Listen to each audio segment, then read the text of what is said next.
Good afternoon. We are reconvening an open meeting, which we had earlier.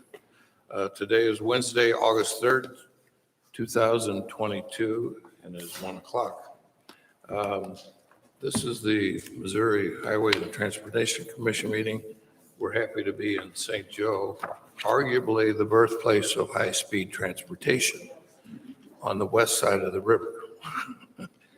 So we will take roll. Commissioner Secretary, will you please call the roll? Chairman Present. Present. Present. Present. Present. Present. Present. We have a quorum, great. Before we start today, I want to let everyone know that this is Tom's last meeting. So listen carefully what he has to say.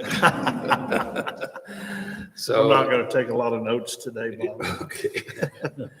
And Mr. Chairman, yes, I just want to publicly thank Tom for his 7+ years of serving on the Highway Commission, and he served well, probably better than any of us here. And we're truly going to miss his knowledge. I'll still be calling on him for his knowledge. I appreciate everything he's did, but more importantly, I appreciate his friendship, and it will continue, Commissioner. Thank you.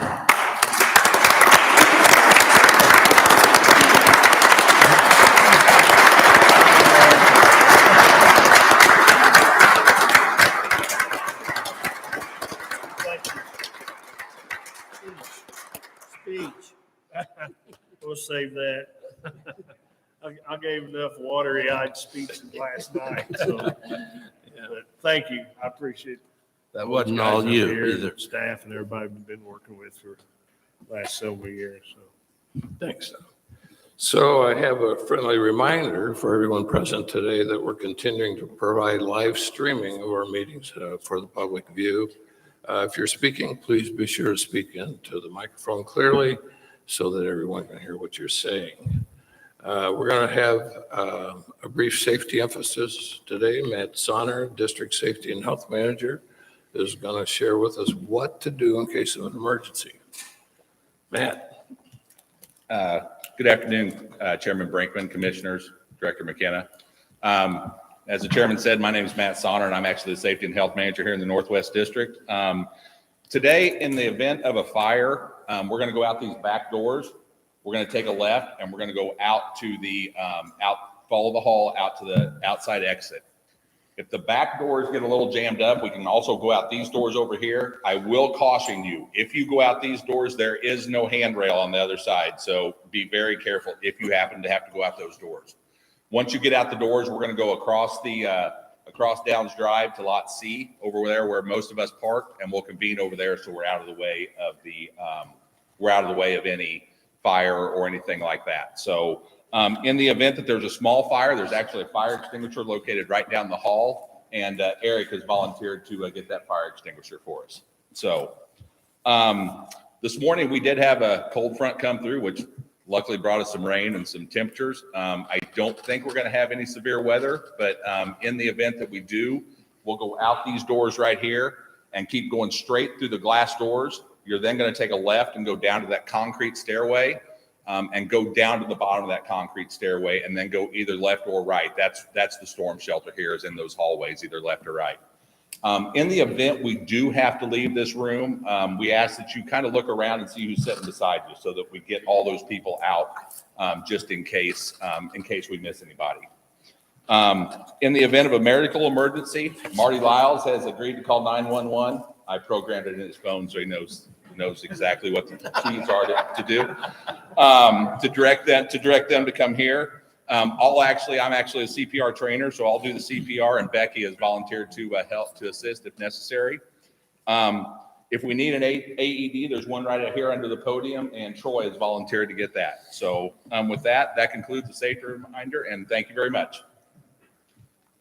Thanks, Matt. At this point, I'd like to recognize a few special guests we have. We have Matt Berry with Congressman Gray's office with us. Thanks, Matt, for coming over. Good to see you again today. City Mayor John Josendale, Mayor. I think you're going to give us a talk. And we want to thank Chris Dunn, or did you get here? Chris Dunn is responsible for letting us use this fine facility and inviting us up here. So thank you. And special guest, Dave Koch, who's a former highway commissioner. Don't you miss it? You want to come back up here?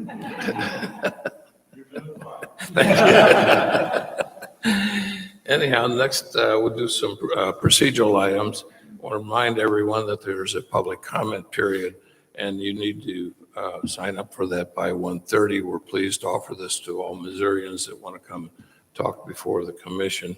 You'll have 5 minutes for public comment or 10 minutes per subject. Next, I want to review our abstention process. There are commissioners that, because of land ownership or business relationships or other matters coming before the commission, may have a potential or actual conflict from these voting on some of the items, and they may abstain from that item but continue to vote for the other. If an agenda item is divisible by contract, call, project, or the like, a commissioner may specify that particular matter and then still vote on the remainder. This information is provided to the commission secretary.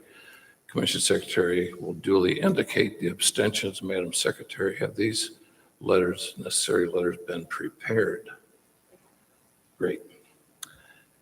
First item on the agenda is consideration of minutes for the regular meeting of June 2nd, 2022, and a special meeting on June 1st, 2022, and June 22nd and 3rd of 2022.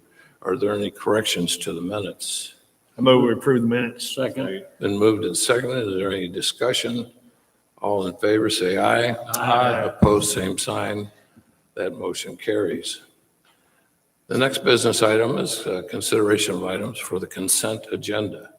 Does anyone need to remove any item for discussion later or abstain from them? I'd entertain a motion. So moved. Second. Moved and seconded. All in favor, say aye. Aye. Opposed, same sign. That motion passes. Our next order of business is to receive board reports. I serve as the chair for the audit committee, and Commissioners Briscoe and Ecker also serve on the audit committee. I'll give today's report, which is that there is no report. The next meeting will be on November of this year. Commissioners Briscoe and I serve as co-chairs on the legislative committee, and Commissioner Briscoe will give today's report. Commissioner Briscoe. Thank you, Mr. Chairman. Governor Parson has completed his review of all legislation that passed during the 2022 session. The governor signed 2 transportation-related bills into law, each containing several road and bridge designations. These 2 bills, HB 1738 and HB 2627, contained a total of 16 designations. Of these designations, one to highlight is the naming of the Jefferson City Missouri River Bridge that will be named after U.S. Senator Roy Blunt.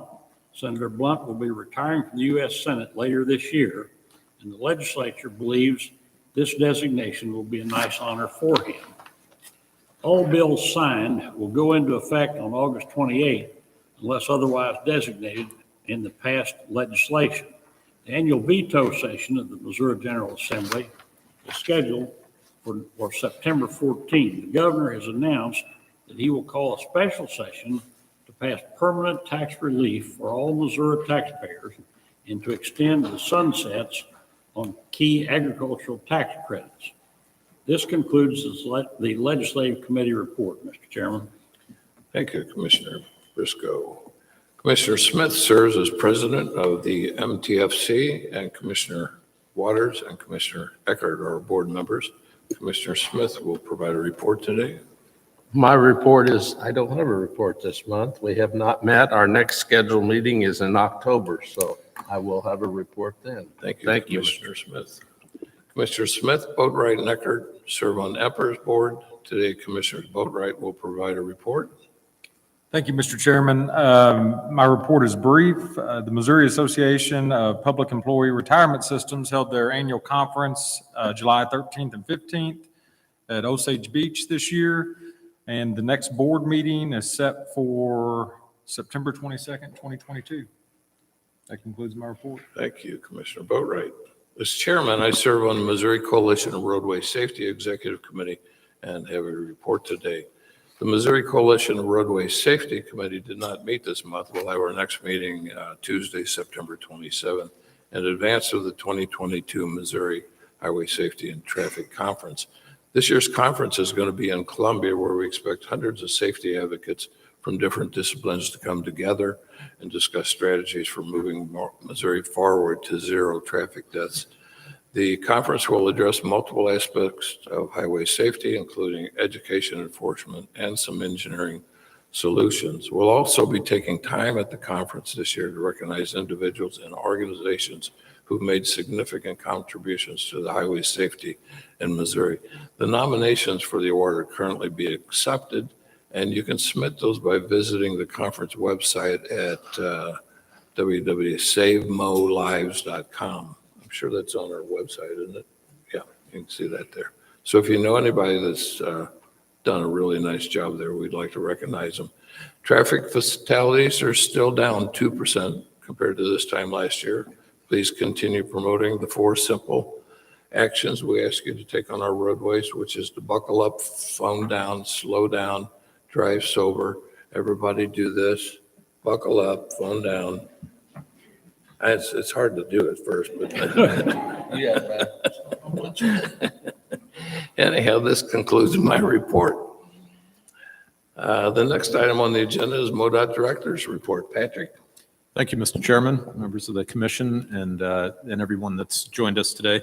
I wanted to start by offering the thanks of myself and really the entire team at MoDOT to Commissioner Waters. Volunteer for over 7 years to block off that calendar for what, everyone I think on the commission was told that's a couple hours a month, right?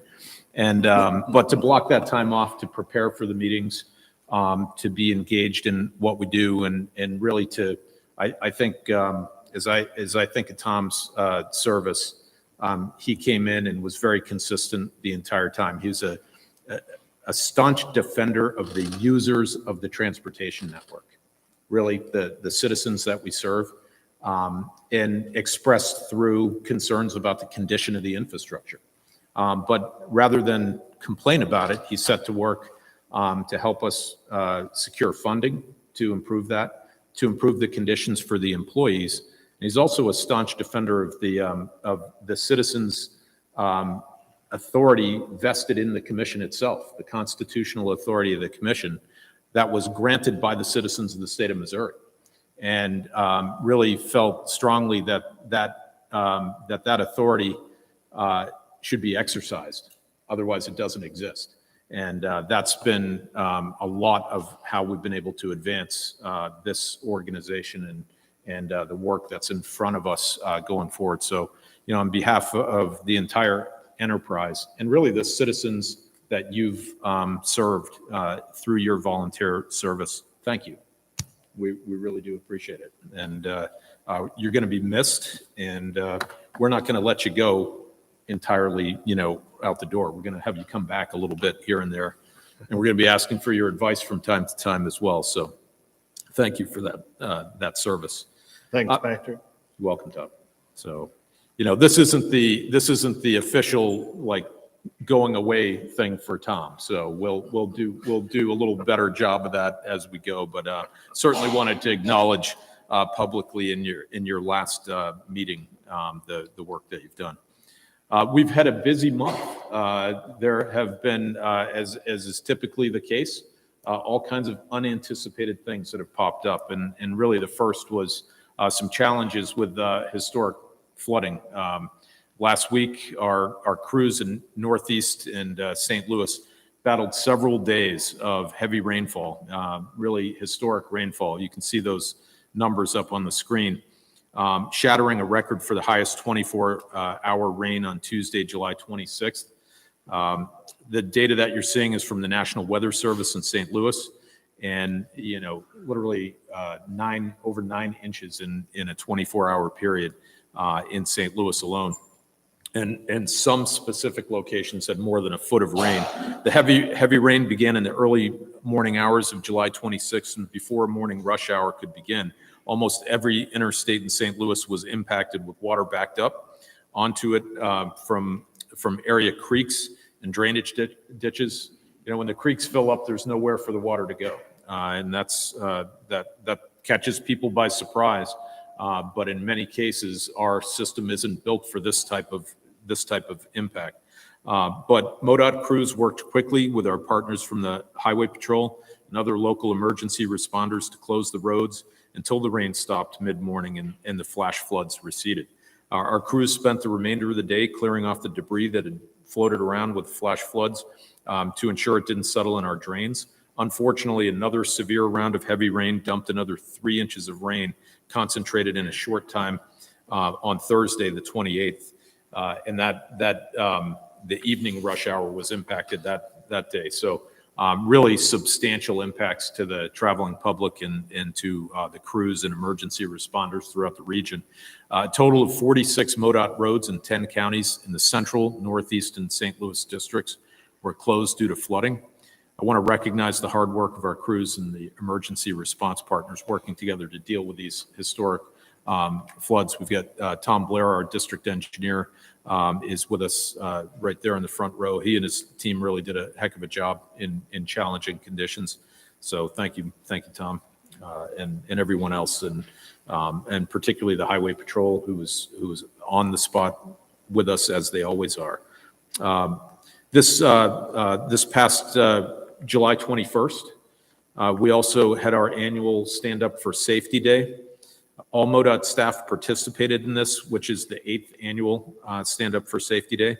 Employees were provided information on the new safety empowerment policy and the new safety response team. We've heard from Becky Almaroth about that on the last couple months. Training materials covered the new lifting program, ladder safety, heat safety, PPE use and inspection, the definitions of the levels of priority response, and information on the SAFER process for scoping the design for new projects. Field staff checked the conditions of equipment and supplies. It's important for us to set this day aside, and this was a commission-led effort several years ago. This came out of many discussions about improving safety here at MoDOT. Mike Pace was a big part of that, and Greg Smith at the time, and others that really propped this up and got us going. 8 years running now, so it's very important, and we really appreciate our teams that work to organize these efforts, and it's critical for us to improve our safety culture and continue to work on it every day.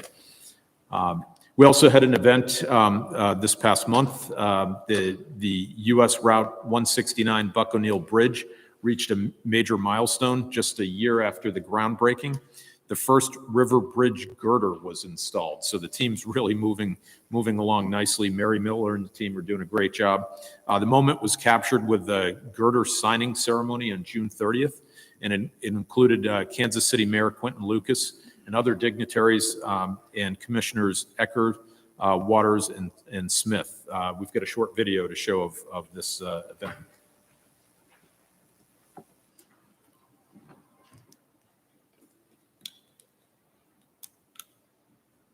A really short video, I guess. Took longer than that, didn't it, Tom?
just want to thank the commissioners for participating in that event. And I'm told that as soon as we had that in place, we had our crews out there cleaning up that graffiti on the bridge as well. So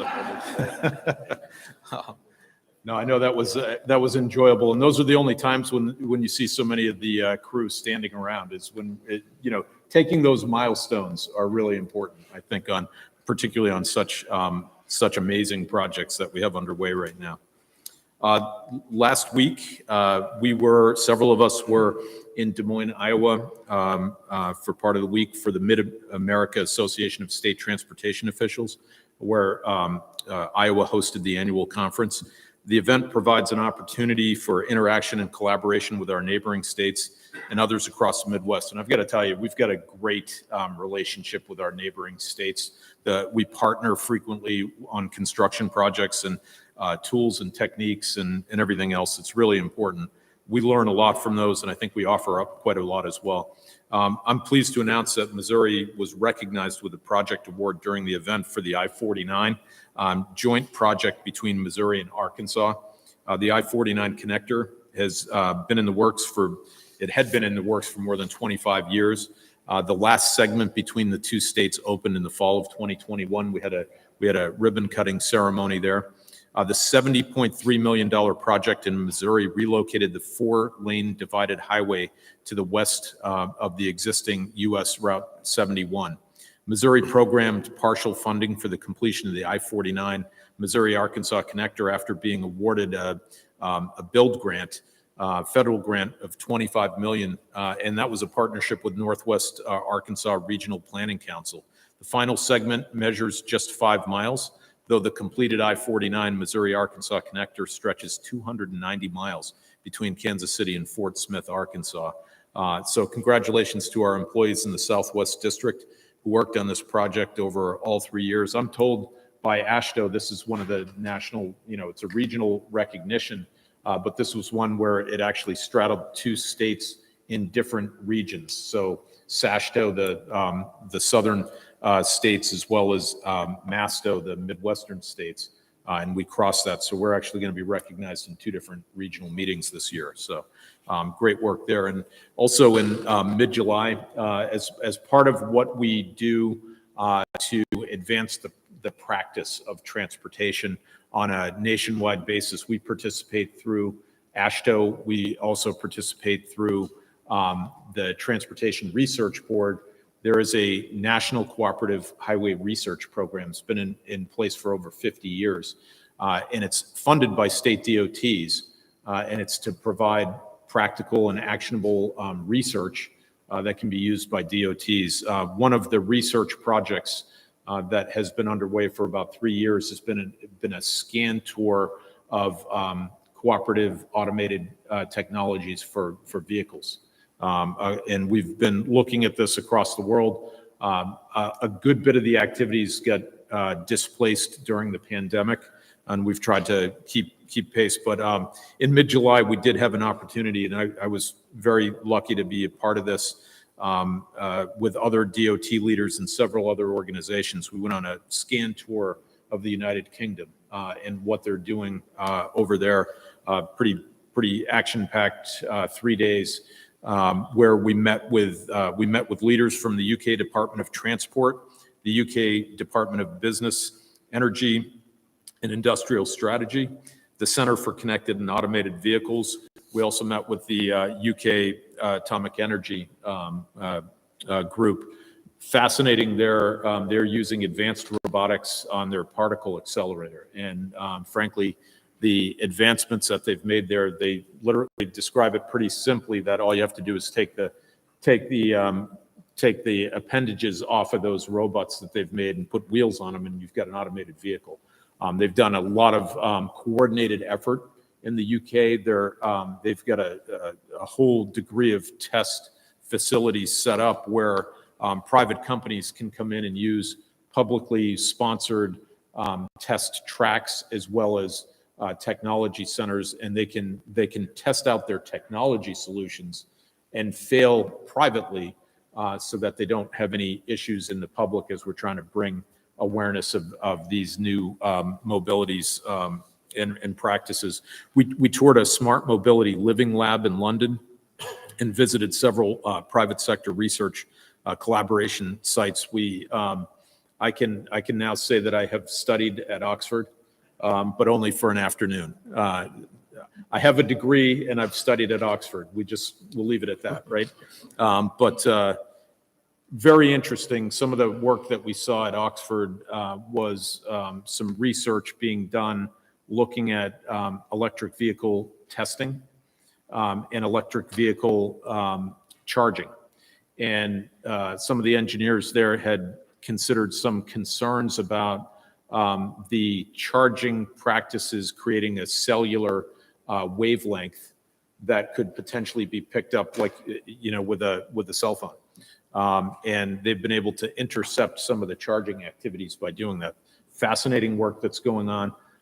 We're trying to be informed, and the result of this panel has been looking both within the U.S. and internationally for best practices to help advance the state of practice here. And ultimately, automated and connected vehicles, we think are one of the big advancements that can help eliminate fatalities on the nation's highways. So really interesting work. I'm very pleased and blessed to be a part of that panel session. We've got a lot of work ahead of us still, but I just wanted to give the commission a little update on some of those activities over the past month. So with that, Mr. Chairman, that concludes my report. Thank you, Patrick. Any discussion about Patrick's report? Commissioner Boatright? So just to kind of, I want to talk about the Stand Up for Safety Day and how important that is to MoDOT as an organization. Yesterday, the commission had the opportunity to tour Herzog, their facility here in St. Joe. And one of the beginning slides, actually we started with the safety briefing, which I thought was really great. But the beginning slides, this is Herzog's culture, is safety without compromise. That's number one. And that's really, if you start tying everything together that we've done at MoDOT and how seriously we are taking our safety training and taking the value of our employees and making sure that each and every night you're able to go home safely. I just can't stress enough how proud I am of the previous commission for the work that was done, really guiding the department to move in that direction, and how much it's going to mean to the folks at home for our MoDOT employees. So, anybody that's listening to this, just please take safety seriously, and it's extremely important that we keep doing this each and every year. So, thank you, Mr. Chairman. Thank you, Commissioner Boatright. Next item on the agenda is a non-action item. Marty Lyles, the Northwest District Engineer, will introduce our presenters, Mayor Yosendale and Natalie Redmond. Mayor, is the J silent? Is the J silent on it? No. So yeah, real quick, I just wanted two individuals, I'll say a couple individuals that's been very supportive of transportation in the region, very instrumental in providing that, transportation support. Mayor John Josendale from the city of St. Joseph, and Natalie Redmond, the president and CEO of St. Joe Chamber of Commerce. So with that being ado, I'll let you. Welcome. Hi, welcome. And I think we have a PowerPoint. I don't know if that's available. There we go. Awesome. Thank you. So like you said, I'm Natalie Redmond with the St. Joe Chamber of Commerce. And we also do the economic development for the city of St. Joseph and Buchanan County. And with me is our mayor, John Josendale. And we're going to kind of talk through some of the major projects of the last several years. And we really appreciate the continued partnership with MoDOT and the commission. So next slide, I'm going to kind of cover a little about St. Joseph, just to give you some high-level history of St. Joseph and why it's important to us at the Chamber. We are the third largest exporter in the state, just behind St. Louis and Kansas City. We have a rich manufacturing base here. So infrastructure and what you guys do is very important for us to be successful and for our companies to be successful in this part of the state. Our location gives access to about 350,000 workers. We're 35 minutes from Kansas City or KCI, so we like to call it the St. Joseph International Airport. And we're crossroads to I-29 and 36 highway. And we were recently named first in best places to work in manufacturing. So as you can see, highways, bridges, barges, rail is very important to St. Joseph and for us to continue to be a thriving economy. So what you do and the decisions you make are very important, and we appreciate your ongoing support. Next slide.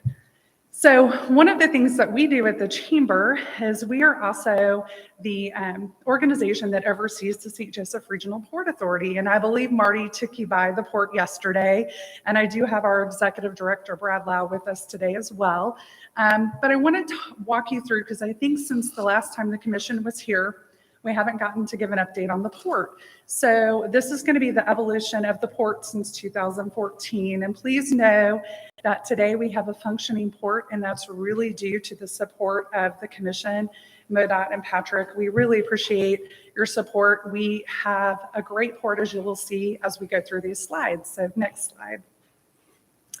So you can see here, this is a picture. The first picture was where we were in 2014. This is a picture of FY 2017 to FY 2019.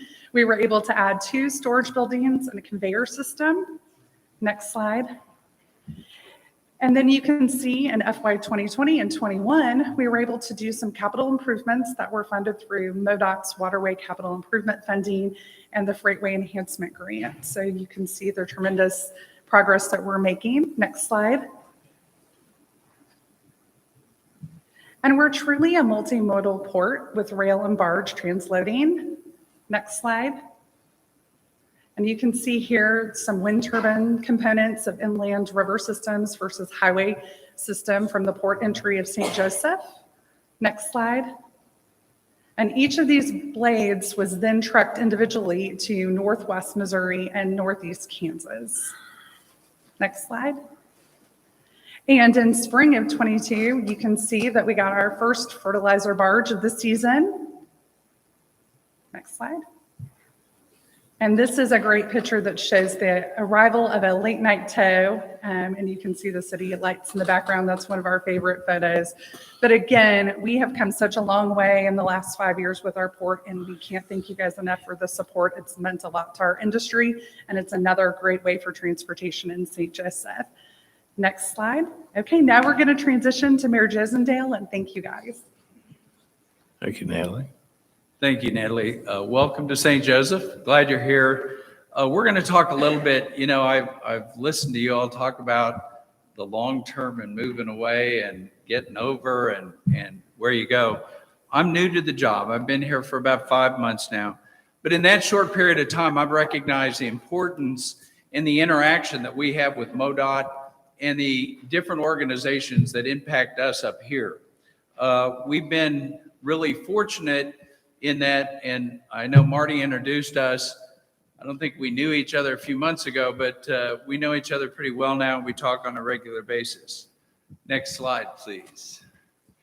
One of the things that we have here, and one of the areas where you all have really helped, throughout the last 6 years, we've been working to improve our bus system in St. Joe. We're a population of about 73,000.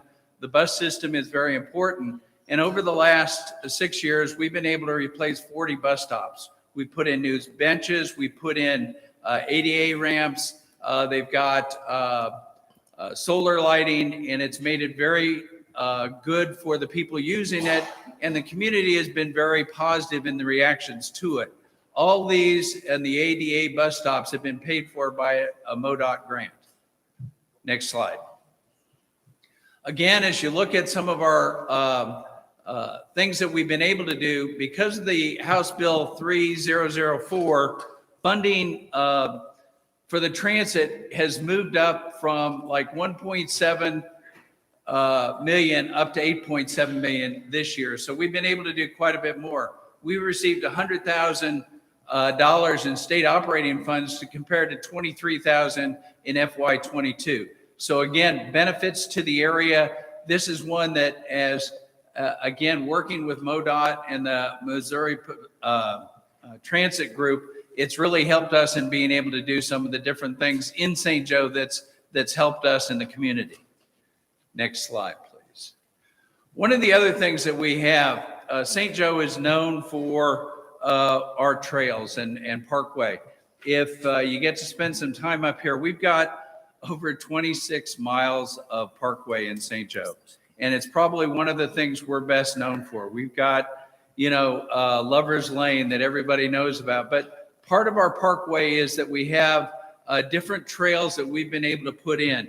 And we have over 20 miles of trails that we've been able to do through the MoDOT funding that not only have we been able to put them in, but with the TAP grant, we've been able to maintain them and continue to grow.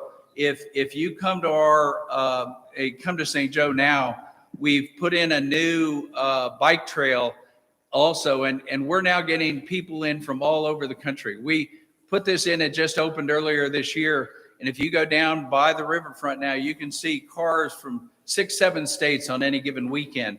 So again, bringing more people, giving them that, and again, a lot of this goes back to the help that MoDOT has done and where you all have worked with us. Next slide, please. Now, I won't go a lot into it because I know Abe talked a little bit about this yesterday. But again, because Missouri is a block grant state, a lot of what we do in the aviation department, and it's extremely critical. Earlier, I think different people have referred to the community alliance that St. Joe has. We've got the city, the county, the school districts, the chamber, we've got the 139th, we've got the university. This group is all working together. Earlier this year, we did a fly-in and talked to the different congressional delegates in Washington.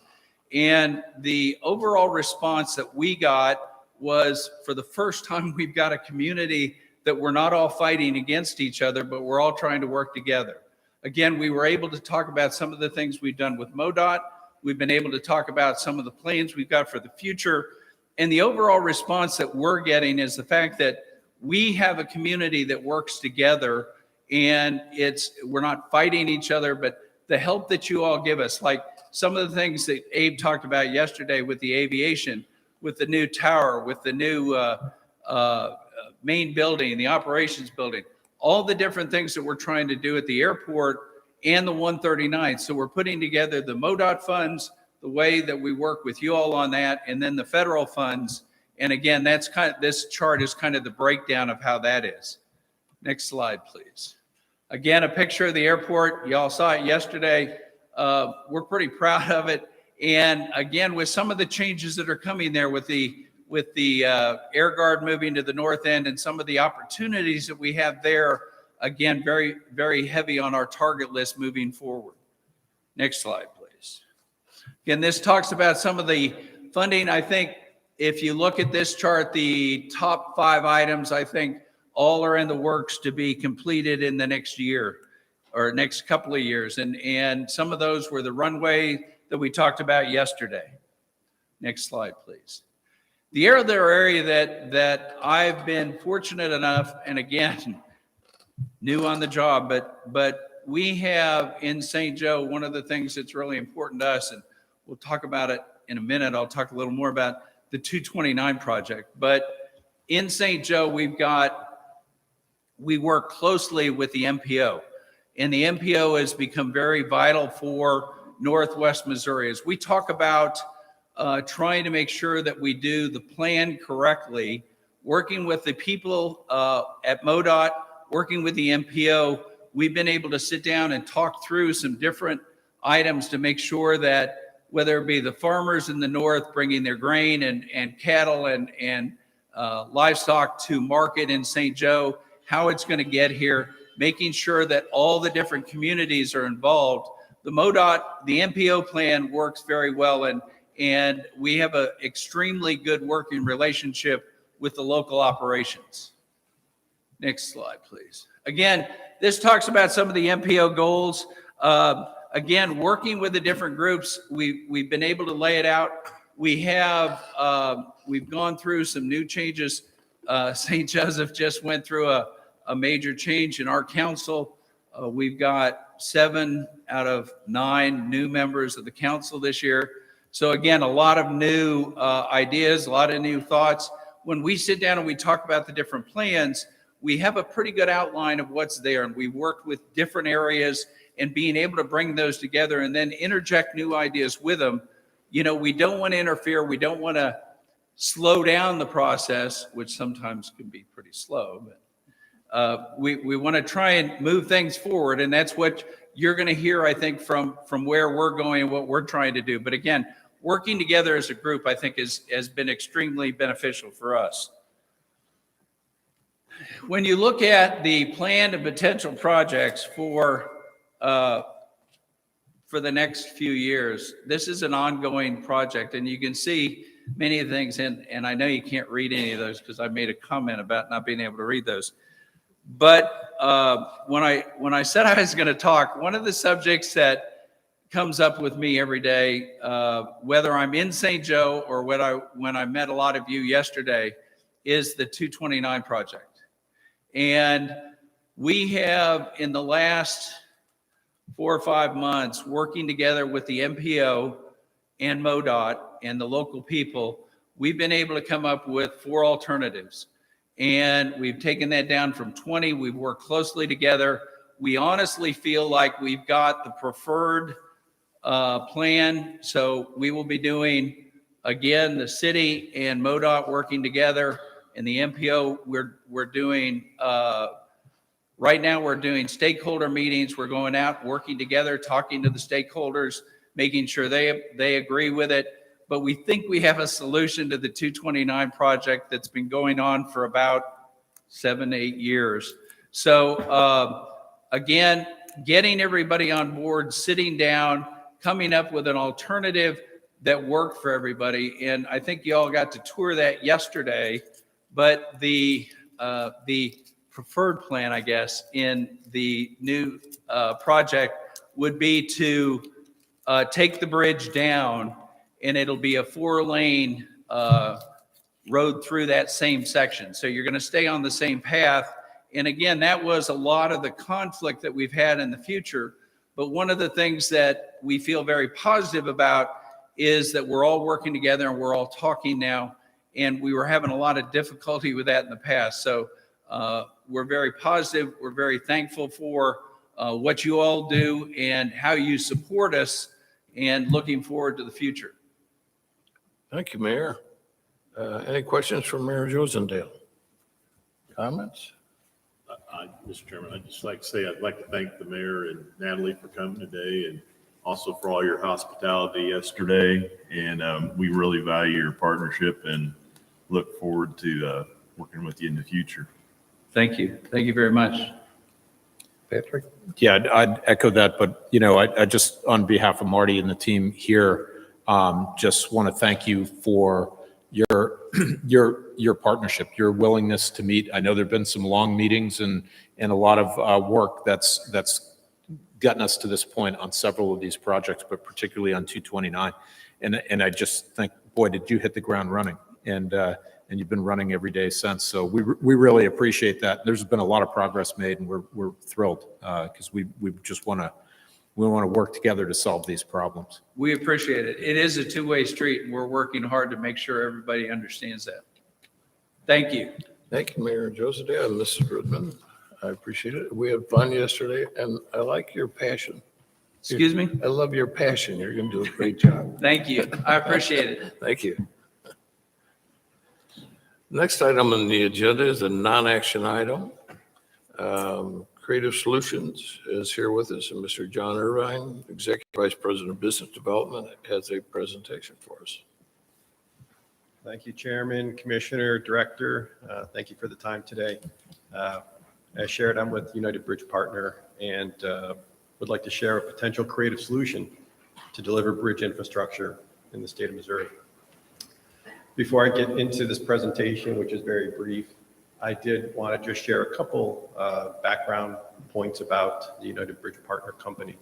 And so let me get ahead with that. First and foremost, United Bridge Partners is a US-based company, and all we do are bridges. We do specifically turnkey bridge projects, very unique. We also deliver faster solutions for DOTs with failing infrastructure as soon as 36 months. We work with communities that do not have the sufficient funding on hand, so to hear the mayor talk to it about some of these challenges are very real. And we are here to address sorely needed bridge replacement or rehabilitation projects. What's different about us is that we utilize 100% private capital. Other companies use debt financing, which can and actually have led to bankruptcies. And the way that happens is when traffic projections are not met and they go bankrupt. We're the only US-based company that owns and operates bridge facilities and back office activities. And that's also a very unique thing. So A to Z, we provide. With UBP assuming all financial responsibility for a new or rehabilitated bridge, taxpayer funds that are already programmed or maintained, they could move to other projects. They can move to other initiatives. So the way it works is very straightforward. United Bridge Partner assumes all project risks from funding to design to building to operating to maintaining and collects a user fee. In a few minutes, I'll go through the 6 bridges within our portfolio, but I did want to share also that UBP, and you had talked about Herzog, UBP only partners with top-tier engineering, construction, and inspection companies with prior experience and expertise within the communities we operate. Additionally, the new structure will be designed and built to federal highway specifications as well as safety standards. One thing that is also very important is that our projects stimulate local economies, they attract new businesses, and they also create jobs far beyond that initial construction period. So for example, with the first bridge I'll touch base on here, the South Norfolk Jordan Bridge has been in operation for 10 years. Year in and year out, over $250,000 are returned back to the local community through investment with landscape, snow removal, other types of needed maintenance for that structure. So it goes beyond that initial construction period. So with that said, United Bridge Partners has 6 projects in its portfolio. The first here, the South Norfolk Jordan Bridge. The second, Dominion, is actually a back office project that we're doing for the city of Chesapeake. Klein Avenue Bridge in Indiana. The Humboldt Road Extension, which is an outstanding job not too far from here, neighboring state Illinois. And then also the Independence and Liberty Bridges, and then Parkersburg. So if you could please move to the next slide, Scott. Thank you. So this is a good example of a beautiful structure that is a segmental bridge that's constructed in the heart of the U.S. Navy's Atlantic Fleet, just steps away from the oldest shipyard in the country. And so this is an example of the project that UBP spearheaded. We executed an acquisition and development agreement known as ADA, the second bullet point there. And again, everything from A to Z, the financing, design, construction, operating, maintenance. $140 million, just under 5,400 feet. And it took less than 24 months for this structure to be constructed. Crosses, again, a critical path, the Elizabeth River. The port of Virginia is expanding. Other important naval components in and around this area, so this has become a vital crossing for the community. We utilize open road tolling, no toll booths, no gantries, none of that. Excuse me, there are gantries, but no toll booths or gates. It's very, very free flowing. Additionally, one piece that's not on here is it talks about the pedestrian and also bicycle paths that are connected to this bridge. We actually have a South Norfolk Jordan Bridge Athletic Club where various members of the community are walking and losing weight up to the tune of 20, 30 pounds walking up and down this bridge. So very creative solution for the community. If you could please go to the next slide. This is the back tolling work that we're doing for the city of Chesapeake. And so this is more the tail end of what we can do and have done for municipality. Next slide, please. Now, the Klein Avenue Bridge is a $150 million structure that was put up in just to the southeast of Chicago. And so this is a bridge that we also own outright in addition to the South Norfolk Jordan Bridge. Again, an ADA was completed with an exchange agreement. NDOT was involved in this process. Again, the financing, the third bullet, and then the particulars in terms of the costs. This is a vital connection point between southeast Chicago and into Indiana along the lake. Next slide, please. This is close to completion. It will be opening in early 2023. The Humboldt Road extension. It's a fantastic project. I highly recommend, Director, you may even want to take a peek at the website. But this is in partnership with CenterPoint, two of the largest intermodal rail yards in the country that are involved with this project. And this is certainly going to become Joliet's bridge to America. It's currently under construction. It was wonderful seeing those center beams being placed. We had a similar experience there about 2 months ago. It is something, it's amazing to see it come together. So again, this will be open, all electronic tolling. And again, with this piece, there was the ADA, but there are components as well with an MOU, the ground lease, the tolling agreement. And here, multiple jurisdictions involved everywhere from the Will County to the city of Joliet to the state of Illinois. Please, this is a very worthwhile project that is a good representation of what we do and how we do it. Next slide, please. This is actually two bridges. The Independence is a $90 million rehabilitation, and the Liberty Bridge is a $50 million rehabilitation. So United Bridge Partners not only does full replacements, but we also do rehabilitation work. And in the case of this, working closely with the community, it became apparent that the user fees had to be more in line with what would work for the community. And so that's an important piece. All of what we do is in line for what works for the community. That's very important. These are planned for completion next year. And with this key piece, which is a key piece of everything, there has to be enabling legislation in place or an ability to make minor modifications to enabling legislation related to transportation projects. And the next slide, please. In the case of Parkersburg, this is a good example of another rehabilitation project that's taking place right now and is certainly due to open next year. Our hope is probably third quarter opposed to fourth. But this was an existing toll facility. The original plan was to do a full replacement. It became apparent once our engineering partners got in there that a full replacement was not necessary. And so this is undergoing a significant rehabilitation process right now. And it will be converted to open road all electronic tolling.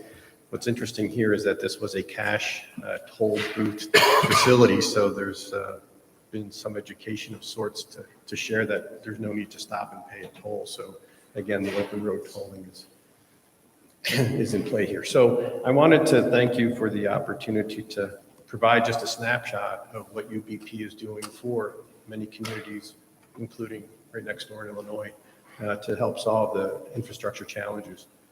So I'm happy to answer any questions if there are any, but if not, again, thank you. Thank you, John. Any comments for Mr. Irvin? Patrick? Yeah, so I'm curious as to like a range of the typical user fees that you see on the 6 examples that you Sure. So today, user fee to cross the South Norfolk Jordan Bridge is $2.60. How much? $2.60. In the case of Dominion, that's more the back office, so there's really, we have no say in the full user fee. Klein Avenue Bridge is $2.50. Humboldt Road extension, that has not been determined yet since it's still under construction. In the case of Bay City with Independence and Liberty Bridge, 50 cents for both of those. I'm sorry, for each. And for Parkersburg, that has been set today at $1. As you know, these are prices that are less than a meal at a fast food or a coffee drink at a fancy coffee shop. So again, keeping this at a fee that makes sense. Sure. Thank you. Yes. Thank you, Mr. Irvin. sharing. You had some beautiful bridges. I'm sure Patrick's been some of these in Virginia has.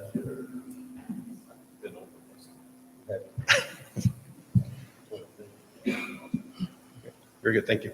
Thank you. Before we go to the next action item, I want to recognize Representative Bill Faulkner has joined us. Where are you, Bill? Welcome. Next item on the agenda is an action item. Travis Kestner, our state design engineer, will present the bids for consideration. Travis? Chairman Brinkman, Commissioners, Director McKenna, it's my pleasure. I'll bring you the results of the July 15th, 2022 bid opening, in which MoDOT received 27 bids on 15 calls. And we recommend the following to you today, and that's to award all calls to the lowest responsive bidder.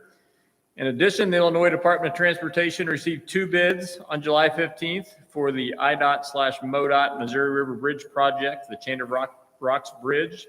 This was led as a required combination with call F01 on MoDOT side and job number 76J90 on the Illinois side. We recommend the commission concur in IDOT's award of this project to the lowest responsive bidder. Last item is the city of West Plains received 2 bids on July 1st, 2022 for a governor's cost share project at the Route 63 intersection. We recommend the commission concur in the city's award of this project as well to the lowest responsive bidder. So with that, that's the recommendations for you today. Thanks, Travis. Is there any discussion? I move we accept the recommendation. Second. Been moved and seconded. All in favor, say aye. Aye. Opposed, same sign. Motion carries. And do you have an update for us? Yeah, there were no focus on bridges today. We still have 8 of those remaining. Those will be coming up here in the next few months.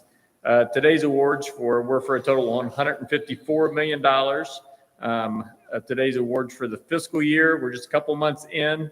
We're still seeing some of that price pressure. We're at $392.6 million for the year. We are over by $116 million on those projects. You know, that joint project with Illinois was a pretty big bridge and some changes with that. Illinois is the lead state, but we are a partnership on that, and our portion for the job is capped, as we discussed prior to today. So that's what's going on with those projects. And I'd like to kind of give a shout out. We have a lot of those low volume roads from the Missouri legislators this month, and our district staff did a great job. You know, we just learned about that in May, so the district staff did a great job getting those projects together for those 800 plus miles of roadways to get those out and get those let here in July. The contractors have work ahead of them to get those jobs done. If our staff's watching, the contracts will probably be hit and the send button done immediately to the contractors so they can execute those contracts and get started on those low volume routes. So. Yeah, that's great. And we're going to hear about that a little bit more right now. Thanks, Travis. All right, thank you. Next item on the agenda is a non-action item. Eric Schrader, our Assistant Chief Engineer, is going to give us some information about the Rural Road Program. Good afternoon, Mr. Chairman, Commissioners, Director. Yeah, I'm really excited to be able to talk a little more in depth. Travis kind of teed up a little bit about the rural roads, but I also want to talk about a little more globally because last month, as we approved the STIP, we did something historic, or you did something historic, and I'm proud of the MoDOT team for being part of that. And that's for our investment in the rural road system. As we toured around and visited with a number of people, we hear about the importance of this. It's one of the great assets of Missouri. It's our 34,000 miles that allow all the businesses to go on. You know, as we just heard about here in St. Joseph, of the 350,000 employees in this region, they move around on highways, and those goods that they produce here that export to the world, they hop on the highways, the rails, and the ports. So it's exciting to be part of that. So I want to talk about the big picture, and then we'll talk a little bit more about the specific on the low volumes. So this occurred with your approval of the STIP. monumental level of investment in our minor route system. 15,000 miles, over $1.2 billion in pavements. And then that, of course, bridges. As we've just heard about bridges, bridges are a challenge everywhere in the nation. And 546 of these, whether they're 1,000 feet long or small, 25 feet long, they all have an important role. And being able to tackle those in our rural area has been a serious challenge. So our plan includes 546, almost $475 million there alone. And then when we look at that low volume, now we call them low volume, but that's just a way to classify them. Now, this isn't a level of direct importance. It's just, how we segment the system. But there again, 3,200 miles of road that hasn't seen treatment in a long time because funding simply did not allow it. And more bridges there as well. To a total of 1.98, $2 billion. Almost unfathomable money when you think about that on a personal scale. But $2 billion over the next 5 years invested into this part of the system. And it truly is an investment because we're working on a system that was built by our predecessors from the 1950s and 60s, and all of our data shows the work that was done in those generations. Well, we're the generation that needs to make an investment in well if we're going to pass this on to the next. And that's what this $2 billion represents, is a serious investment in this segment of our transportation system to get it into good condition, to maintain it, to replace some of these bridges that were literally built in the 40s, in the 50s. It's just simply time they're wore out, need to be built for a modern age. So it's exciting to be part of that. So I want to talk a little bit more, though, about the governor's rural route program. As we were able to secure dedicated funding in general revenue, $100 million to target specifically low volume roads across Missouri, especially heavily in north of Missouri, where we know the biggest disparity in condition exists. And with your actions today of approving about $115 million worth of work, now we have $100 million of general revenue. The commission's going to put in a little money from the commission sources from the road fund because we think that's that important, that we want to make sure we deliver on this commitment. And as Travis said, he's proud of the design team. I'm really proud of everybody that worked on this because, a month ago we were talking about just securing the funding, and today we're talking about awarding contracts. And I'm sure the electronic button's already been hit, and those are on their way to contractors right now. So that we can see this fall, the economic activity on these projects will happen. There is a lot of rock that needs to be bought, shipped, and moved, and asphalt plants prepared. Now, we'll get some of this laid this fall, but I think a lot of this will happen next spring. But a lot of economic activity that gets started. And this is jobs. Let's not forget, this is about jobs for everybody that works in this industry. This is work on their books for truck drivers, the flaggers, everybody involved. This is employment and security to make an investment in these regions. So we're really excited to be part of that. And we'll track this as we go forward and report on our accomplishments. Got a little graphic here to show you all this work. Now, oops, one too many. So that's that $2 billion. And that lights up a big chunk of the state. And that's great to see because not that many years ago, our map did not have this problem. Right? We used to put other information on there because you had room for it. I don't have room to put the job numbers on there. I just completely cover it up. So that pink color that you see, I'm not the greatest with colors, so I think it's pink. I think that's fuchsia. Okay, we'll go fuchsia. That represents the $100 million. That's those governor's cost share project, the governor's low volume road projects. So to give you an idea of where those exist. And those are targeted. This is not a random approach. This is database targeted based on condition. So these are where we can make a move to invest to bring the road condition up holistically. So when we talk about the average condition of roads, we know these are some of them that we need to invest in that we can raise the average for everybody. So it is targeted. And that's why you see it concentrated in some areas because that's where the need is. And that's another great thing about this. This is your guidance and direction of doing this from a database approach of looking at what the facts and what the science and the engineering says about where to apply these funds and how to get the best value out of them. So I wanted to show you this map because we are proud of how much work is on there. Now it's also a little scary, I'll say, because we got to deliver. And, we're proud of all the people that do that because even inside this, there's work for our maintenance forces getting these roads ready for these next projects. They play a key part in this too. as they check out drainage and other things that need to be prepped before we put the surface on top. So it involves all 5,000 MoDOTers taking care of this. So it's a great thing to see. It's a great challenge to have, and we're really proud of this. So I want to come and share that. I'll give you a little update. We talked about it just last month in Jeff City with the approval of the STIP. There's a lot more things going on with that. So it was a chance today to highlight that and also give you a quick update with your actions today on approving the $100 million investment, and then we'll update you as we go along. So with that, I'll take any questions you might have. Discussion? Tom? Eric. Commissioner Waters? That warms my heart. We've been talking about rural roads for a long time, low volume roads, and the governor putting money into this project was huge for us. All this other work that your team's been doing in a really short amount of time to get these projects pulled together and bid and then approved today is just fantastic work from everybody involved. So I thank you and your team for everything you've done. I also feel like I should give a shout out to the guy next to me, Terry. Probably beat the drum on these low volume roads as much as anybody. And so he ought to be proud of that. Yeah, Mr. Chairman, I was going to say, this is great news, and it comes with some challenges too, because Absolutely. we got to get it done now. Absolutely. I can hear the phone calls coming in that people are going to be complaining that there's so much construction going on. We know how that's as the trucks start rolling and the cones go up, there is some inconvenience that comes with all this. And that's the other point of showing this map. To do those 500 bridges, you got to close a road at some point to do that.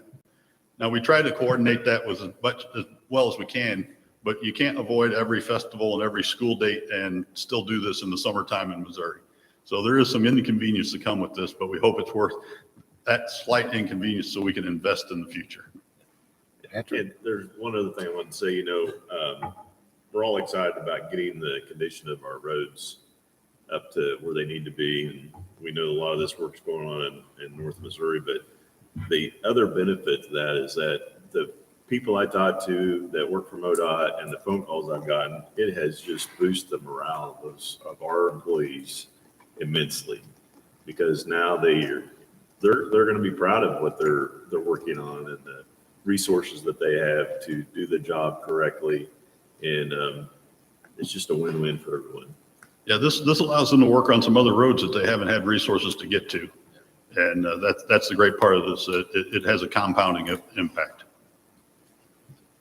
Patrick? Yeah, I just want to point out a couple things. When you note some concentration in the northern part of the state, particularly on the low volume pieces in this map, keep in mind that this is where the concentration of roads in our system that are not on the national highway system, and therefore we don't receive federal matching funds. That's one of the primary reasons has been lack of resources over the years. And Commissioner Waters, when you came on the commission, the entirety of the STIP was less than the investment on the lettered route system that we have before you today. So that is some kind of move forward, and we're all really excited about that. Eric and his team have worked very hard on this. This has been a multi-year effort, but not just in the planning, but in the financial planning to get here. And we have to remember the support of the General Assembly, the governor, the lieutenant governor, the commission. This has been a multi-year, multi-decade effort, and it's ours to deliver. The one thing also is when I noticed Travis is really good at going over it really fast when he said, this, we're $116 million over budget already this year in 2 lettings. When you combine that with the $139 million we were over in fiscal 22, it's $255 million over. That comes out of, it's a cautionary tale, but next year when we're updating the STIP, and when we extend the inflationary prices across the next couple years worth of work, you're going to see a very small amount of new projects next year. We've got as much work as I think anybody can handle ahead of us. So that's the good news. But the cautionary tale is it won't be as good next year because we're dealing with the reality of the pricing. But the way that we've done this and the way the commission has guided us into fiscal stewardship here, we're not deferring projects at this point, and that's starting to happen all over the country. We've got some leg room to run still, and we're going to run with it with projects, and that's what we're trying to do. So thank you. One other thing, we've recognized the governor and lieutenant governor, but I'd be remiss if I didn't mention Senator Hageman because he was very critical in getting this $100 million. Absolutely. We saw him yesterday. He's not here today, but big shout out to Senator Hageman for all the help he did. Right. Thank you, Eric. Thank you, Mr. Chairman. All right, the next item on the agenda is a non-action item. We have Marty Lyles, our Northwest District Engineer, is going to give us a presentation on the Northwest District. Marty, you're up. Thank you, Chairman, Commissioners, Director. Welcome to the Great Northwest. Thank you for giving me the opportunity to talk to you today. So our district, is comprised of 20 counties. Population 271,000, a little over that. And that we're a rural region, heavy in agricultural. Our employees, we have 493 full-time employee equivalents is our authorization. And we maintain around 11,331 lane miles of roadway. Now, as far as the system and the condition and the breakdown of that, we have major highways. It's about 2,215 major highways. That's interstates. We got actually 3 interstates, I-229, I-35, and I-29. Some major highways like 36, 71, 65, and 136. The condition of that is at 86%. Our minor highways, we maintain about 3,000 lane miles of that, and that's at 77% good condition. Now, unfortunately, on our low volume, that's where we make up the bulk of our roadway system that we maintain. We maintain 6,000 lane miles of that, and unfortunately, that's at 52% good condition at this time. We have a lot of bridges in our district, 1,359 of those, in fact, and 182 of those are in poor condition. So you can kind of see at some of the targets that we're kind of a little bit below the targets on some of those conditions of those structures in our pavements. We have a lot of factors that really affect the condition of those, of the condition of our system of that. I'm going to say four factors. We are the northern portion of the state. We've got a lot of harsh winters. And it's nothing to say that as you get further into the northern portion, even our district, up there by the Iowa line, those winters are very harsh. It gets very cold, and we get some really deep freezing going on inside the ground of that. But only at that, and then by the time you get to the southern portion of our district, there's a big temperature change. And so even further south of that, there's a big significant difference in that as well. But even with that temperature change that we have in the winter, and come to springtime, we got a lot of freeze thaw, a lot of cycles with that. And that freeze thaw helps deteriorate and lessen the life of our pavements, and that is we have that expansion and contraction that continues to go on. So that also has some factors with it as well. Not only that, but we try and use the aggregates and materials that we have on hand in the region. We have a lot of aggregates up here that are just really poor and really soft. Those are what we use in our asphalts and we use in our bridges. They're very susceptible to moisture. And when they get that moisture absorption in there, they actually freeze and expand as well on that. So that also, decreases the longevity of our pavements and our bridge decks as well. And then you probably heard Congressman Sam Graves yesterday at some of the topics too, that even he admitted and understands by living up in this region that, we got this soil that's really good for farming, but it's just not good for building roads on. We got a lot of overburden, a lot of soils in there.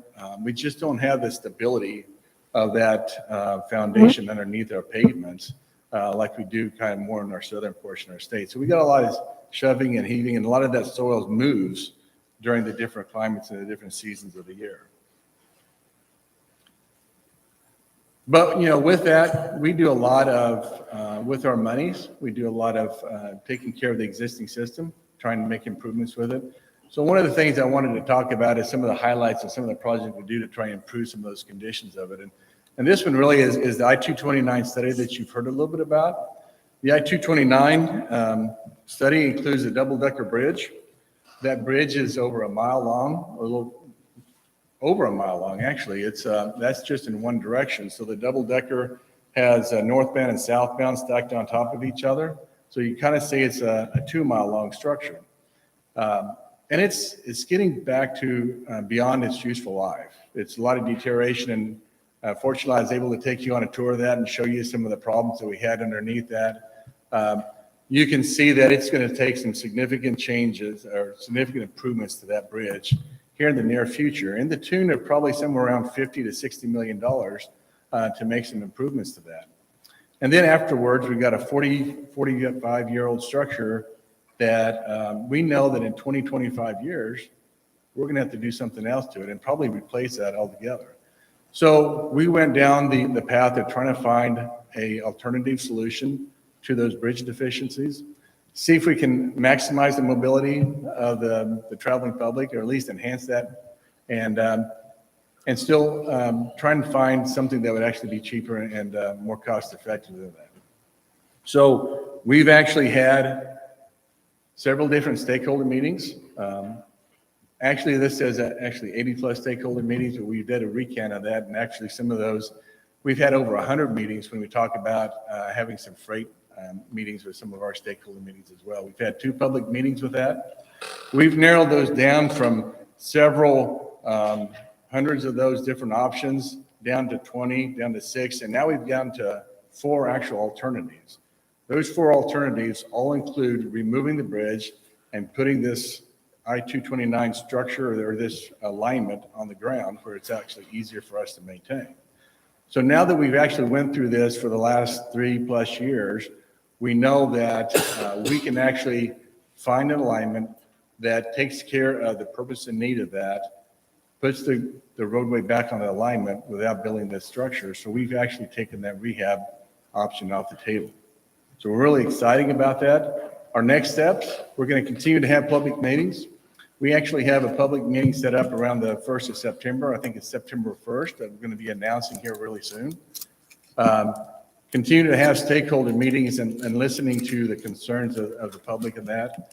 We launched a website.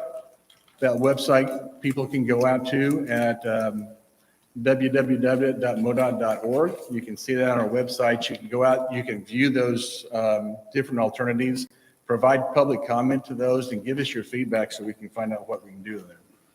Really excited about that. We think that the next step is that by the end of the year, we hope to have a preferred alternative that we can be presenting to the MPO and to FHWA for their approval. Another projects that we actually talk about is our bridge program.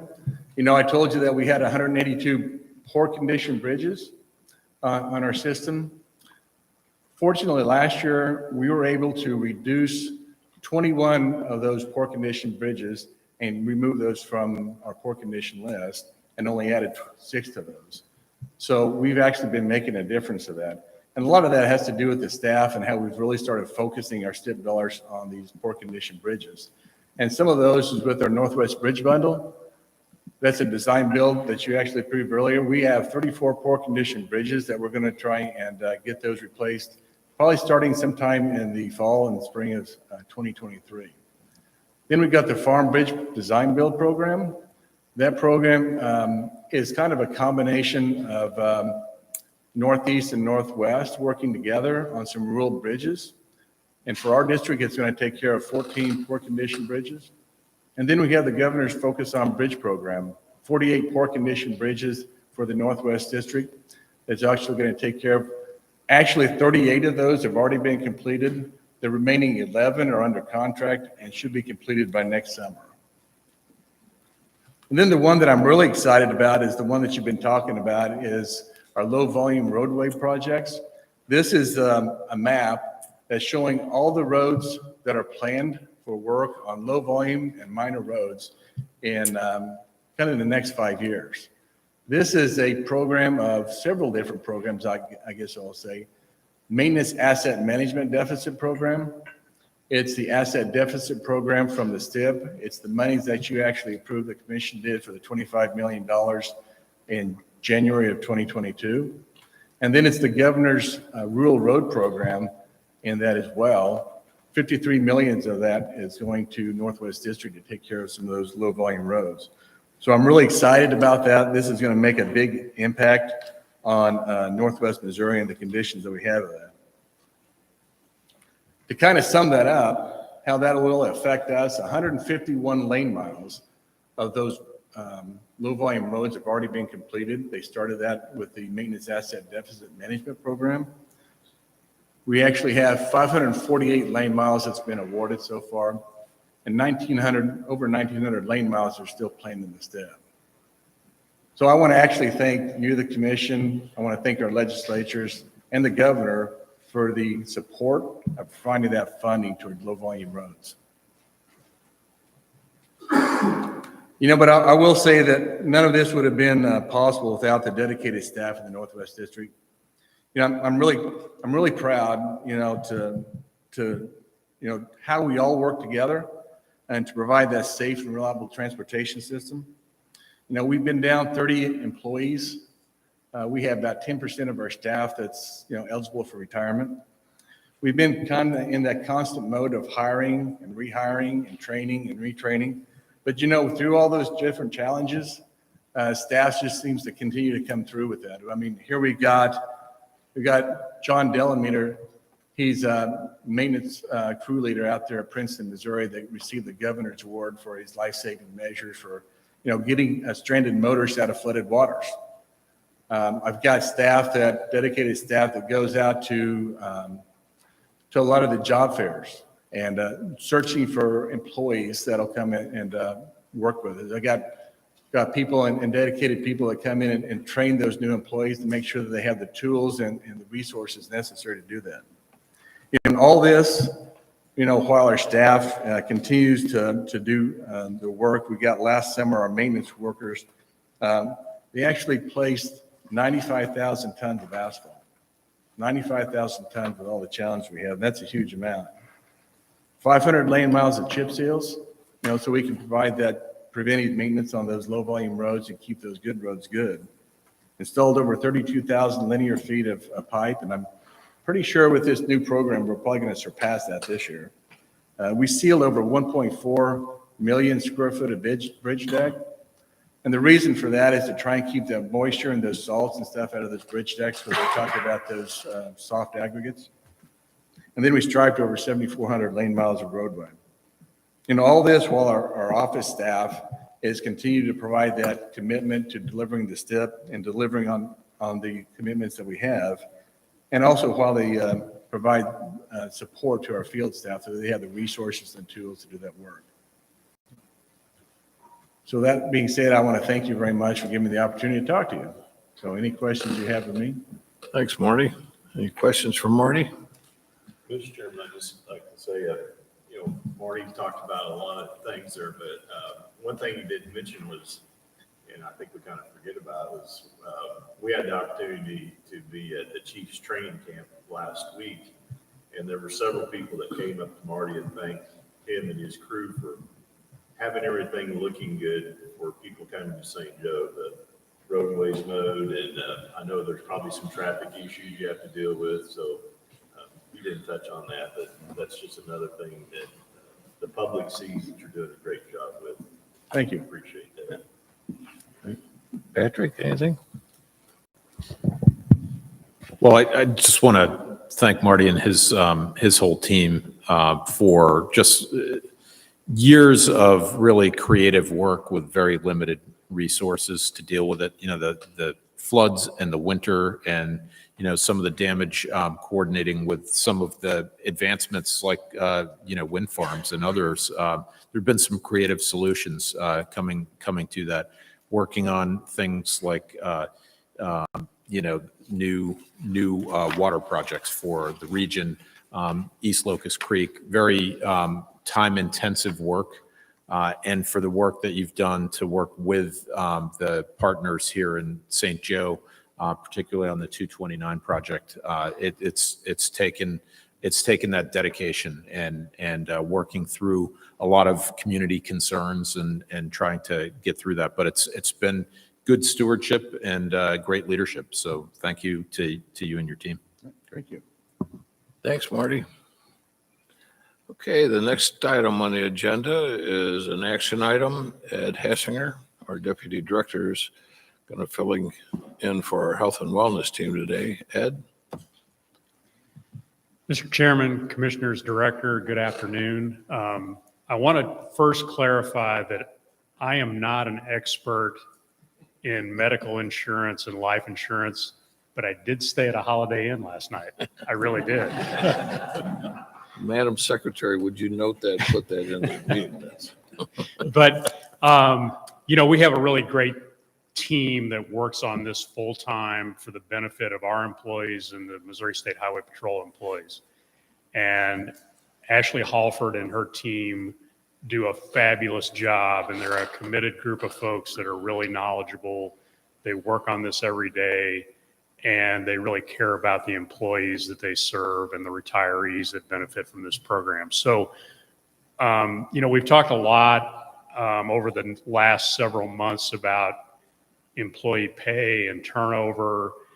And one of the things that we always do talk about is total compensation. And MoDOT and the patrol's healthcare and life insurance program is a big part of that. And our employees really depend on this program for them and their families. So we can't underestimate how important this is. So I want to just give you some background. For over 40 years, we've had an employer-sponsored healthcare program.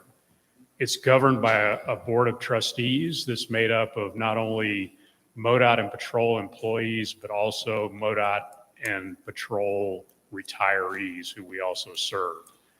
We currently offer 2 plan options. One's a preferred provider plan, and then more recently we've added a high deductible healthcare plan as an option for employees. The number of employees and retirees that we serve is over 26,000.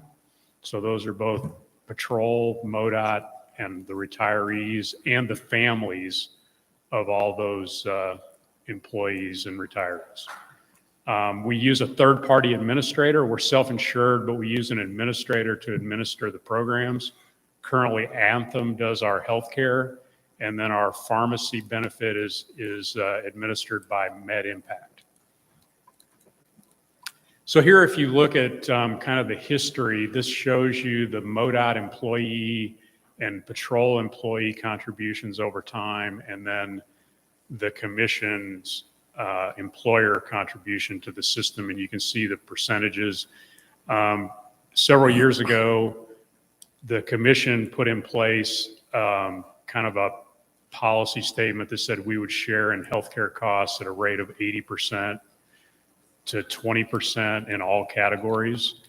And then in recent years, as raises were not apparent for our employees, you increased the employer share to 82%. And that was a huge benefit to our employees, so they didn't see impacts and increases in their premiums, not to be overlooked. Here you can see the financial stability of the plan, and you can see in the mid-teens there, we were pretty close. We had a lot of claims and not enough finances to cover that, but through good management from the board and from your all's decisions, you can see that that's recovered nicely, and we're fairly stable in our financial stability of the plan. So that is good news. Wanted to just take a minute to, one of the things we've all been dealing with over the last couple of years is the uncertainty that COVID brought to a lot of fronts.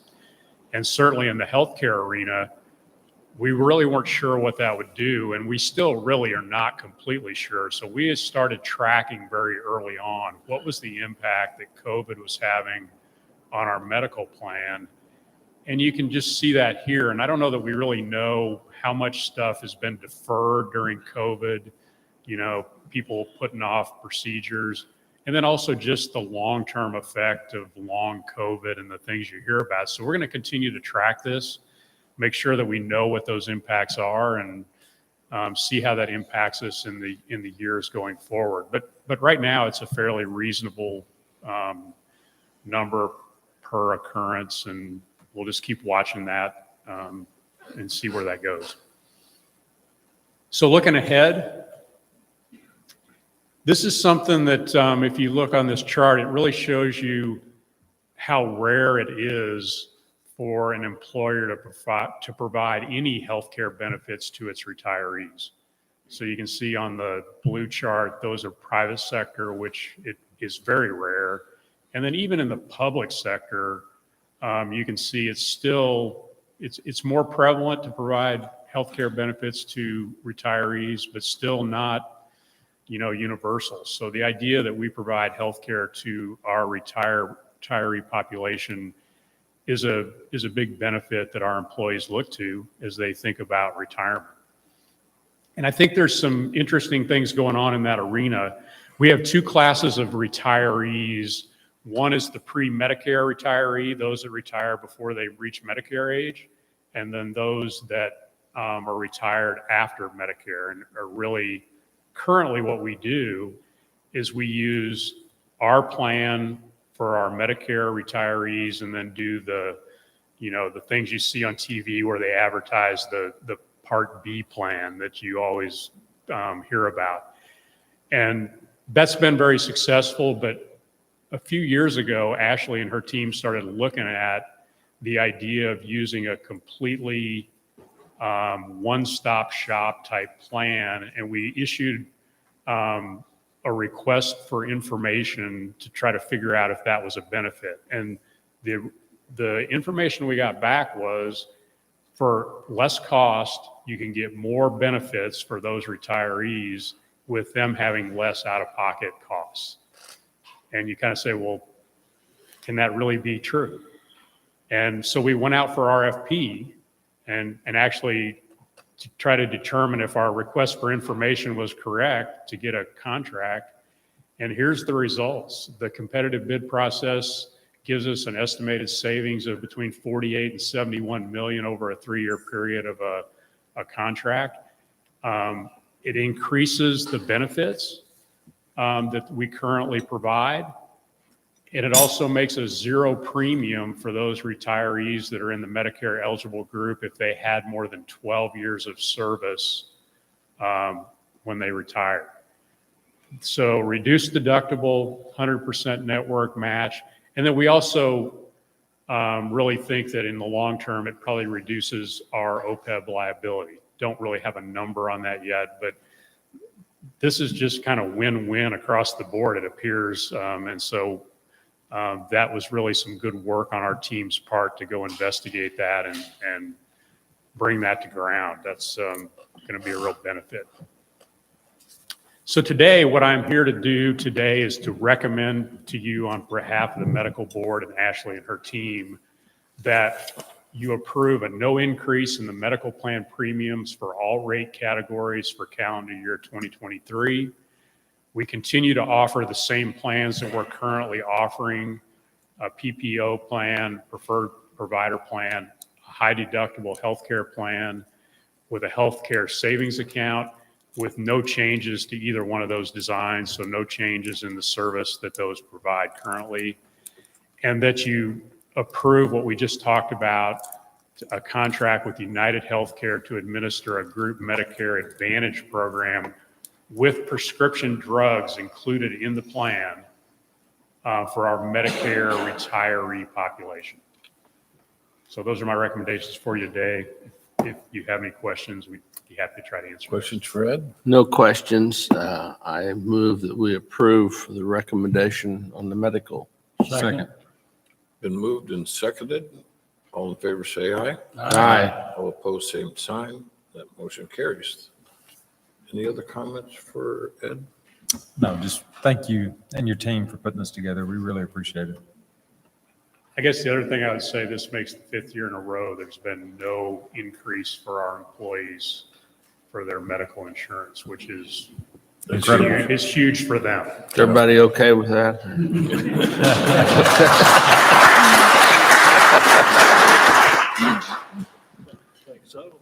That's the first time in 5 years that we got an applause first. All right, next item is public comment, and members of the public who did not schedule a presentation for the commission, and then being signed up by 9:30 can come up and talk. Madam Secretary, do we have anyone signed up?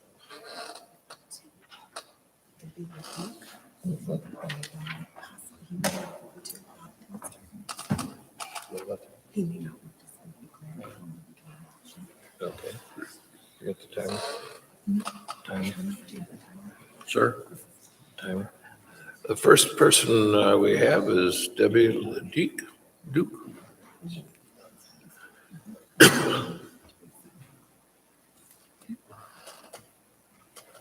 Welcome, Debbie. Good afternoon, Mr. Chairman, Commissioners, Director McKenna. So I'm not a public speaker. You'll have to bear with me. So I'm Debbie LeDuc. I am the Director of Clinco Industries in Cameron. We are the sheltered workshop that does the custodial maintenance on I-29 and I-35 for the Lathrop north and southbound rest areas and the Dearborn north and south rest areas.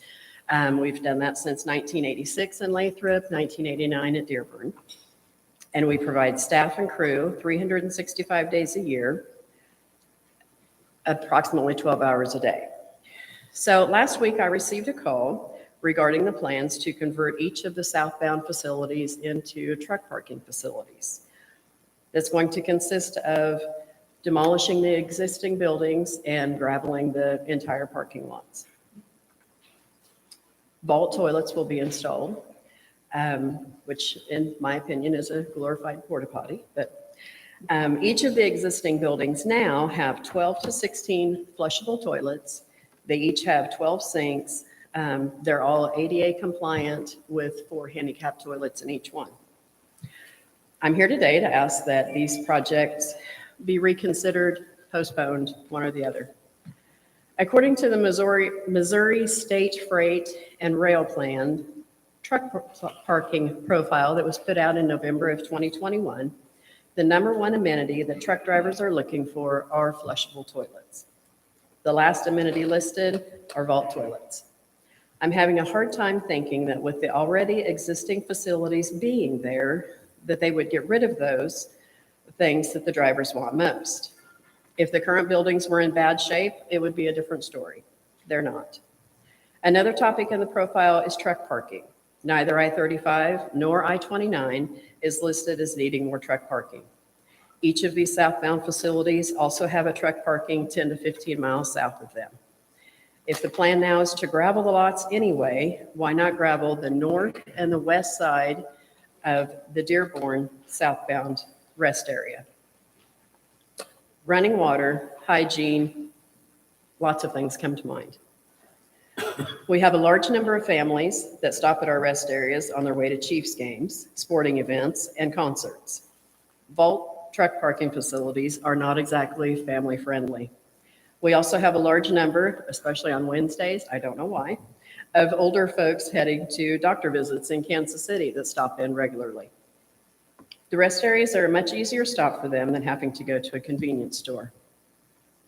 These are just a few of my concerns regarding the conversions. I'm in hopes there could be an alternate plan, keeping the existing buildings, figuring out something else with parking. Thank you. Any questions for Debbie? Thank you for coming.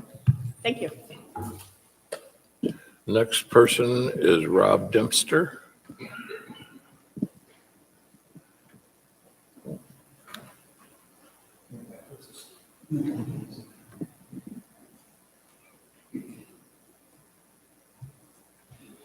Mr. Chairman, Mr. Director, and the commissioners on the committee. I'm Bob Dempster. I'm chairman of the local MPO. We just want to make sure that we invite the public to come to the various stakeholder meetings to discuss the alternatives. The last alternative was put together sometime in April or May, so they haven't been addressed completely with the various stakeholders, but we're looking forward to those stakeholder meetings. And we will work together with the MoDOT and the various communities in our jurisdictions to move this process forward, because we all understand at this point that 229 needs to come down. It's relatively physically irresponsible to leave it up, and we're looking for the best alternative. I just want to make sure that those alternatives are fully investigated. So thank you very much. Thank you. Typically, at the end of each meeting, we like to provide each commissioner member the opportunity to share any concerns or comments they may have. So today, I'm going to start with Commissioner Briscoe, because you're always last and they don't give you anything to say.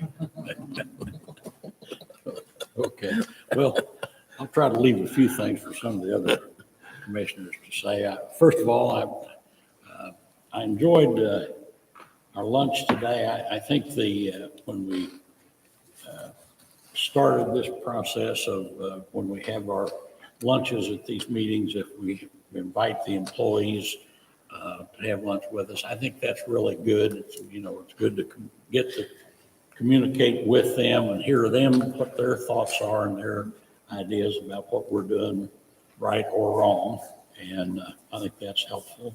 It was nice today for former Commissioner Gadget to be there and have lunch with us. We appreciate him coming. It's nice that he comes, and I appreciate that. I want to thank Ed Hassinger, because in the last month or so, I've had occasion to call him with a couple of matters that might not have been too important, but they were to the folks that called them to my attention, and I appreciate you looking into that, Ed.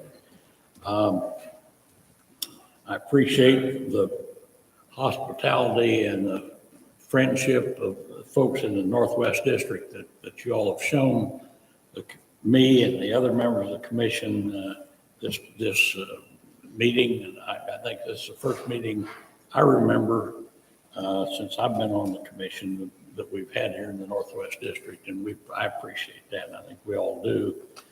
I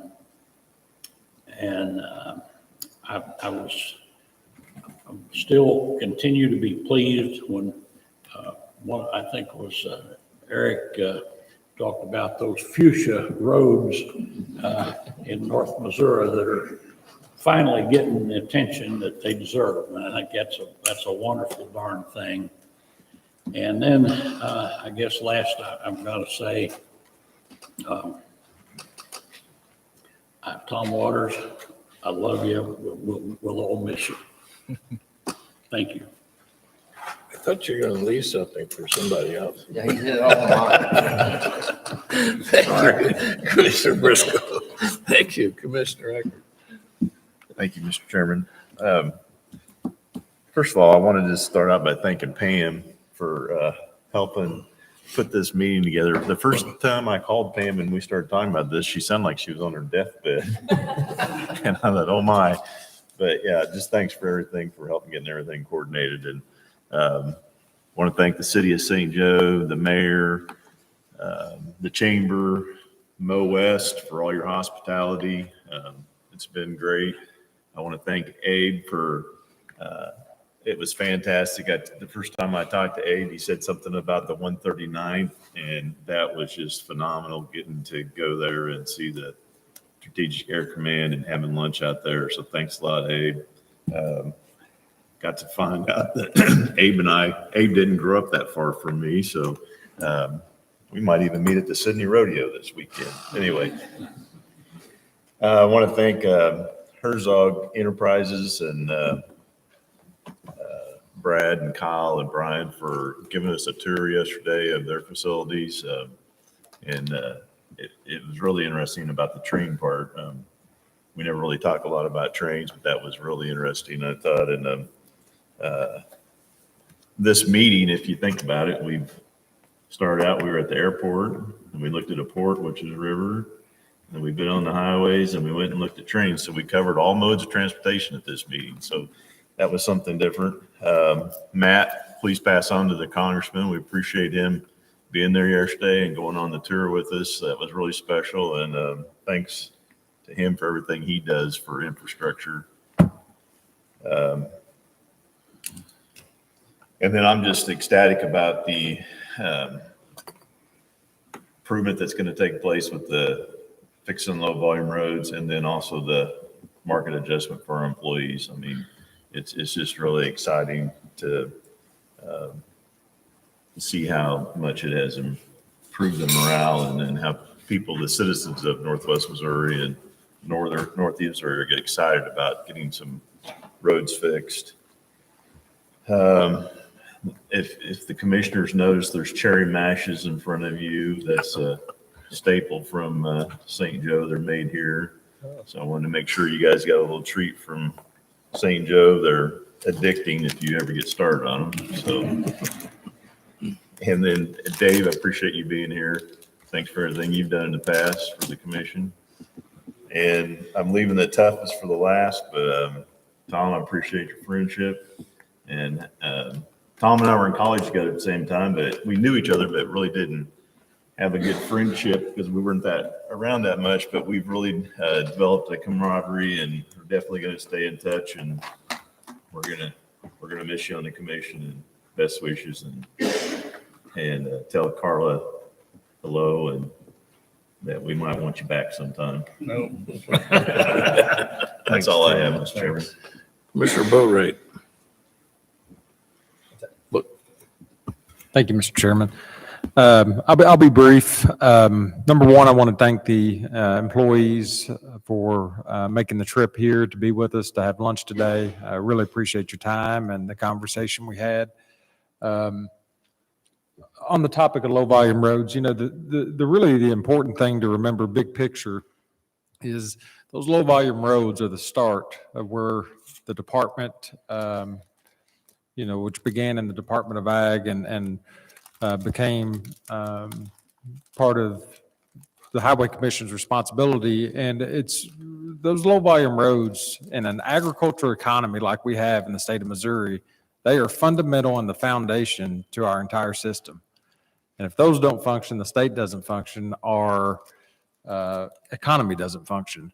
So seeing the focus on getting those back up to par, back up to function is a really big deal. And, you know, thanking the governor and the lieutenant governor and the legislature, everybody that's been involved, the MoDOT team, to get where we've gotten to is, it's a really big deal. So everybody else is kind of taking the thunder. So I'll leave it at that. Tom, gonna miss you a bunch. Really appreciate your efforts throughout your career to make Missouri better, make your region better. And we're going to miss you on here, but we know that your advocacy and the things that you're going to do for the state are going to continue. And we just really appreciate, I know I personally appreciate the time I've gotten to spend with you. So thank you so much. Thanks, Steph. You bet. Mr. Smith. Go last, isn't it? It really is. And now, it's great to see Dave. Dave always shows up when we're up here. We appreciate you, Dave, and all that you did when you were on the commission. We appreciate the patrol always being here for safety. You guys always stand up for us, and we really do appreciate it. It doesn't go unnoticed. Great to have lunch with these guys today. Thank you guys for the nice comments, and I'm happy for you all and glad you're going to get back to staff. Mayor, Abe, thank you for all your hospitality. This has all been said. Terry, thank you for putting all this together, and Pam, I know it was a challenge. It was a disappointment this morning because of the rain, but life goes on. Tom, you're stuck with me. You might think I'm going to be with you Saturday night, all night and Sunday. So anyway, but Tom, truly, thank you for all you've done. You've done a great job, and we are truly going to miss you. And you're a great American. Thanks. Tom, I'll let you go last. Well, first of all, Terry and Pam, this meeting this week was great. Yesterday was amazing. the folks out at Rosecrans and the people at the university. Just Terry went through the whole litany of everybody involved in yesterday's activities, Herzog's and the whole bunch, but I thought it was one of the better meetings I've been to. I've been to a lot of them. Right. So with that, it's probably time for my big, long, inspiring retirement speech. So in the spirit of our committee reports, there'll be no long, inspiring retirement speech, but just to say thank you. And I'm just going to keep it simple and say thank you. And I appreciate everybody. The job's humbled me, and I've learned a lot, and I'm just very grateful. Thanks, Tom. Well, as you can well imagine, all the thunder's been stolen, but I do want to thank Terry for setting this up. We get a list of what's going to happen at these meetings. It started at 5 o'clock yesterday and ended at 10. And I thought, who put that together? But it was Terry. And but it was one of the better meetings. We got to see all the 4 types of transportation, except for the ponies. We got a little behind. We didn't get to see them. But it is one of the better meetings, and it's exciting to be able to have lunch with you folks, and more exciting to see the combination of the stuff we work hard come to fruition. Yeah. Just catching this thing you got. I get to sit back now. Yeah. And watch everything that we put in place over the last 7 years. Yeah, it's exciting. Yeah. So it's been great being with you, and I almost feel like we need a moment of silence, but but maybe we'll do that next month. So thank you. Thanks, Mark. I would be remiss. I got to thank Marty. I mean, Pam and I were in, but Marty did a lot too. So thanks, Marty and Troy, for helping everything too. I forgot to mention him. So yeah. So before we adjourn, our next meeting is in September 7th next month, and we will be in Springfield. We have a motion to adjourn. So moved. Second. Moved and seconded. All in favor, say aye. Aye. Opposed, same sign. We are adjourned. Thanks, everyone.